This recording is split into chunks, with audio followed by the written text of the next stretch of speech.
வணக்கம், நான் உங்க முத்து பேசுறேன். இன்னைக்கு வீடியோல நம்ம பார்க்க போறது என்னன்னா, what is C?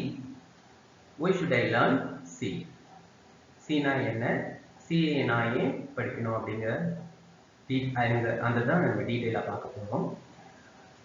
இப்போ வாட் இஸ் C அப்படிங்கிறதுக்கு என்னோட முன்னாடி உள்ள வீடியோக்களை பார்த்தீங்கன்னா உங்களுக்கு கண்டிப்பா சொல்ல முடியும். C is a high level programming language. ஏன்னா நம்ம முன்னாடியே ப்ரோக்ராமிங் பேரடைம் பார்த்தோம். அதில் what is a program, why should I learn program அந்த மாதிரி விஷயங்களை பார்த்தோம். Then what is a language, what are the types of languages அப்படிங்கிறதையும் பார்த்தோம். ஸோ அதை அந்த வீடியோக்கு பார்த்துருந்தீங்கன்னா நீங்கள் இந்த வாட் இஸ் சிக்கு ஈஸியாக ஆன்சர் பண்ணிடுவீங்க. What is C? C is a high level programming language.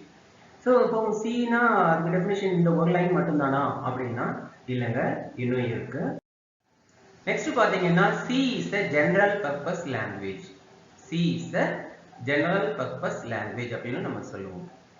எதனுங்க general purpose language அப்படின்னா, அதாவது C தான் முதல்ல இன்ட்ரோடியூஸ் ஆன ஹை லெவல் ப்ரோக்ராமிங் லாங்குவேஜ் அப்படின்னு கேட்டா இல்லைங்க. அதுக்கு முன்னாடி சில லாங்குவேஜஸ் வந்திருக்கு.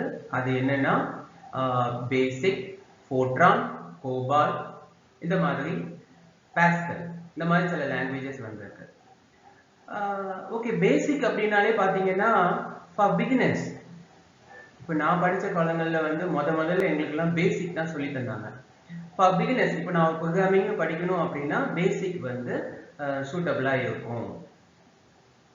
அடுத்து பார்த்தீங்கன்னா இப்போ சயின்டிஃபிக் ஓரியன்டட் அப்ளிகேஷன்ஸ் டெவலப் பண்ணணும் அப்படின்னா பாஸ்கல், ஃபோர்ட்ரான் அதை யூஸ் பண்ணி பண்ணலாம் அப்படின்னு சொல்லுவாங்க. அடுத்து பாத்தீங்கன்னா இப்போ கோபால் அப்படின்னா அது suitable for mathematical oriented applications, business oriented applications. இப்போ பிசினஸ் ஓரியன்டட் அப்ளிகேஷன்ஸ் டெவலப் பண்ணிக்கணும் அப்படின்னா கோபால் யூஸ் பண்ணலாம்.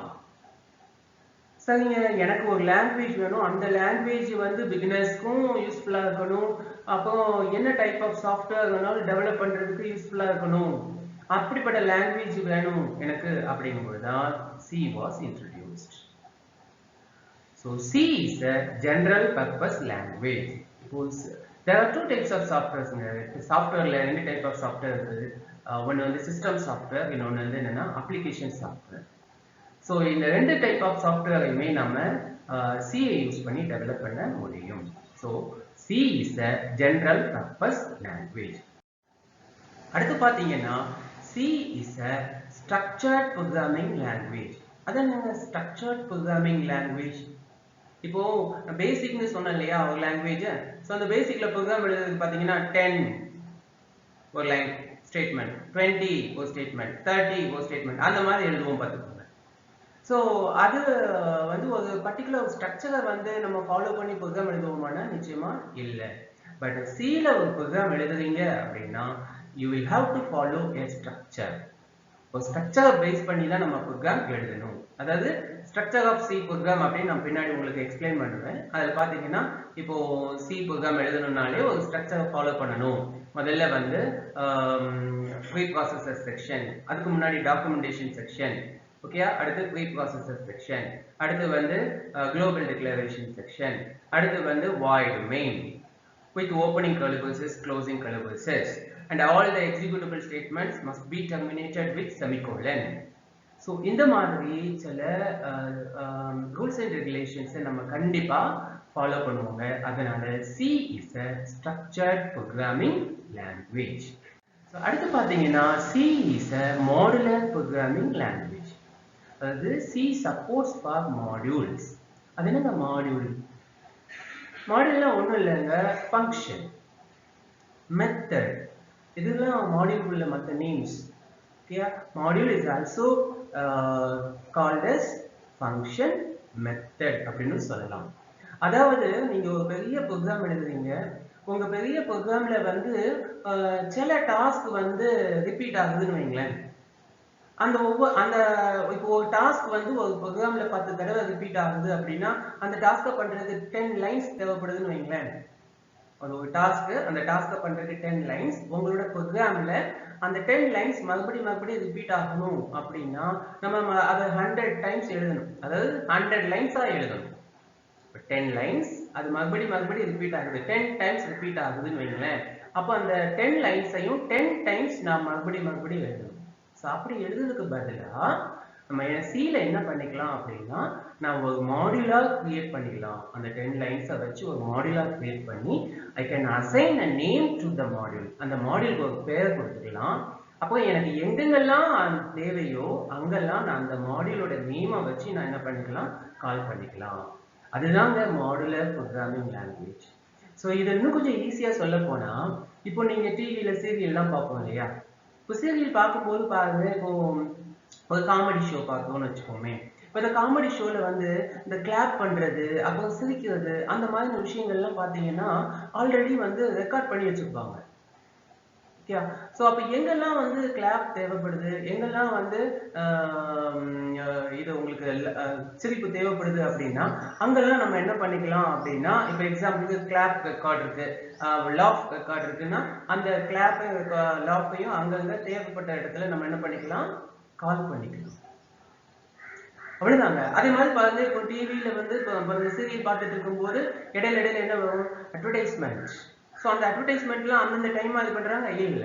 ஸோ அட்வர்டைஸ்மெண்ட் ஆல்ரெடி கிரியேட் பண்ணி வச்சிருக்காங்க, அதை என்ன பண்றாங்க, கால் பண்ணிக்கிறாங்க. அவ்வளவுதாங்க. மாடியூல்ங்கிறது வந்து என்ன அப்படின்னா nothing but a function. சரியா? So to perform a specific task, it is used to perform a specific task. Okay, set of statements. அதுக்குள்ள என்ன இருக்கும், what does the module contain அப்படின்னா set of statements. இத பத்தி டீடைலா நான் வந்து நம்ம ப்ரோகிராமிங் படிக்கும்போது நான் உங்களுக்கு சொல்லுவேன். இப்போ நீங்க தெரிஞ்சுக்கோங்க, C யூஸ் பண்ணி நம்ம மாடியூல்ஸ் கிரியேட் பண்ணிக்கலாம். ஓகே, இந்த மாடியூலோட மெயின் யூஸே ரீயூசபிலிட்டி. மறுபடியும் யூஸ் பண்ணிக்கலாம். ஓகே, ரீயூசபிலிட்டி சொல்லுவாங்க. So C is a modular programming language. அடுத்து பாத்தீங்கன்னா C is collection of functions. Okay, C வந்து supports for creating modules அப்படின்னு சொல்லிட்டேன். அப்போ C itself has functions அப்படின்னா yes. C itself has thousands of functions. C provides us thousands of functions. நிறைய functions இருக்கு. அந்த functions யூஸ் பண்ணி நம்ம சாஃப்ட்வேர் டெவலப் பண்ணிக்கலாம், ப்ரோக்ராம் எழுதிக்கலாம். So C is collection of functions அப்படின்னு சொல்லலாம். அடுத்து பாத்தீங்கன்னா C is a compiler based language. இப்போ நான் சொன்னேன் இல்லையா, இப்போ லாங்குவேஜ் இருக்கு அப்படின்னா கண்டிப்பா அங்க டிரான்ஸ்லேட்டர்ஸும் தேவை. ஸோ Cல என்ன டிரான்ஸ்லேட்டர் யூஸ் பண்றோம் அப்படின்னா compiler. So C is a compiler based language. அடுத்து பாத்தீங்கன்னா C வந்து is very easy to learn. ரொம்ப ஈஸி தான், very reliable and a simple language. நான் சொன்னோம் இல்லையா, ஜெனரல் பர்பஸ் லாங்குவேஜ், பிகினர்ஸ்க்கும் C வந்து பெஸ்ட் சாய்ஸ். அடுத்து பாத்தீங்கன்னா C is case sensitive. C வந்து ரொம்ப கேஸ் சென்சிட்டிவ். அதாவது இப்போ வந்து ஒரு ப்ரோக்ராம் எழுதும், வாய்ட் மெயின் அப்படின்னு எழுதுனா அது ஸ்மால் கேஸ்ல தான் எழுதணும், கேபிட்டல் லெட்டர்ல எழுதக்கூடாது. கேபிட்டல் லெட்டர்ல நான் வேரியபிள் கிரியேட் பண்ணிட்டு ஸ்மால் கேஸ்ல அதை யூஸ் பண்ண ட்ரை பண்ணக்கூடாது. அந்த மாதிரி கேஸ் சென்சிட்டிவ். அப்பர் கேஸ்ல எழுதணும்னா upper case, lower case use பண்ணணும்னா லோயர் கேஸ், இந்த இடத்துல லோயர் கேஸ் தான் யூஸ் பண்ணணும்னா லோயர் கேஸ் தான் யூஸ் பண்ணணும். அவ்வளவுதாங்க. ஸோ C அப்படின்னா டிஃபைன் C அப்படின்னா இப்போ உங்களுக்கு நல்லா புரிஞ்சிருக்கும். C is a high-level programming language. C is a high-level programming language. C is a general-purpose language. C is a general-purpose language. C is a structured programming language. C is a structured programming language. C is a modular programming language. C is a modular programming language. C is collection of functions. C is collection of functions. C is a compiler based language. C is a compiler based language. C is very easy to learn, very reliable and simple language. C is very easy to learn, very reliable and simple language. C is case sensitive. அவ்வளவுதாங்க. C னா ரொம்ப simple. இவ்வளவுதான். C க்கு definition இதுதாங்க. Okay, என்னோட இந்த video உங்களுக்கு பிடிச்சிருந்ததுன்னா ப்ளீஸ் லைக் பண்ணுங்க, ஷேர் பண்ணுங்க, முக்கியமா மறக்காம சப்ஸ்கிரைப் பண்ணுங்க. நன்றி.